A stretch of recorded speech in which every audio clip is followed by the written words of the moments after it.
You came off of Moon, where you had a tremendous amount of control, a lot Yeah. of freedom, independent film, to this, which is a studio project, big star attached. Yeah. What's it like being thrown into this big studio machine? There's something kind of freeing about it. All of a sudden, I'm working on someone else's script. I can look at it very objectively. You know, it's not my baby in the same way, so I'm able to sort of immediately say, well, this works, this doesn't work, this doesn't work, this does, and kind of just cut to the chase on it.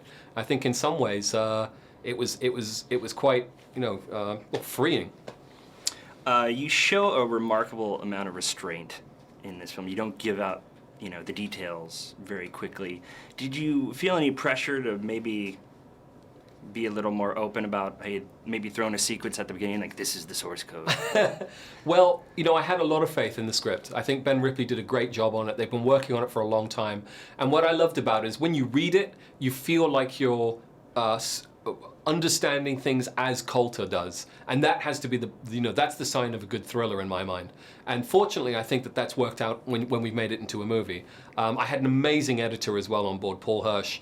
He's a legend here in Hollywood. He did Empire Strikes Back. He did Ferris Bueller's Day Off. He won an Oscar for Ray. He did the first Mission Impossible film. And having a guy like that at your back in the editing suite, that really helps you feel confident that you can get the pacing issues right. Jake came to you with the script, right? Yes, he did. Well, yes, we met each other because we wanted to work together, and he was aware of the script. He'd read it, and he thought it was something that would work for me. And I think he was looking for the right person to do the script with. So he introduced me to the script. You're just glad it wasn't Prince of Persia 2. I'm sure that would have been great. I'm sure we could have done a good job with that too. What do you make after Moon came out? You were sort of hailed as, hey, this guy who can enliven the sci-fi genre.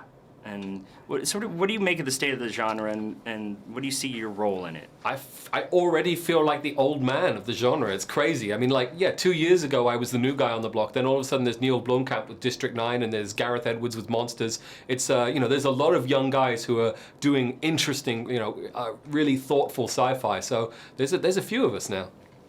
This is a film that sort of raises as many questions as it answers. Do you concern yourself at all with trying to make the story sort of bulletproof logically, or do you like sort of having it sort of open-ended?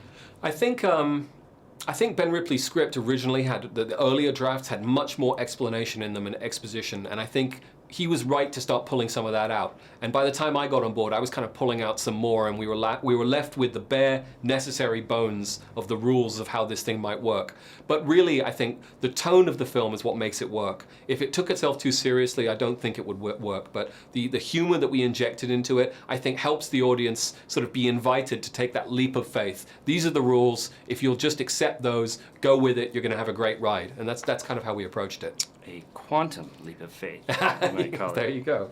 Which, speaking of quantum leap, is that Scott Bakula's voice I recognize? That is Scott Bakula's voice, and if you pay really careful attention, you can actually hear him say, "Oh boy." Wow.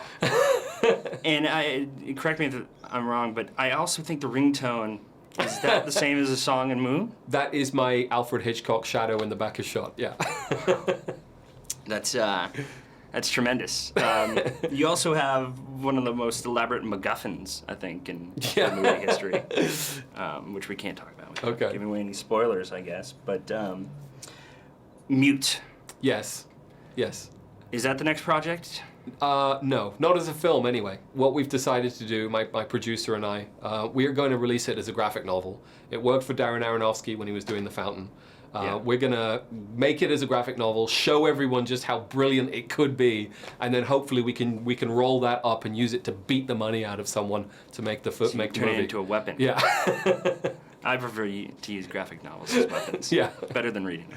But that's kind of like the new screenplay now, right? Is the graphic novel? Well, it's crazy. I mean, for whatever reason, you can kind of understand it. It's almost like a fully realized storyboard of a movie for some, for certain executives, certain people who are involved in financing movies. They feel more confident in financing something where they feel that they've seen the movie.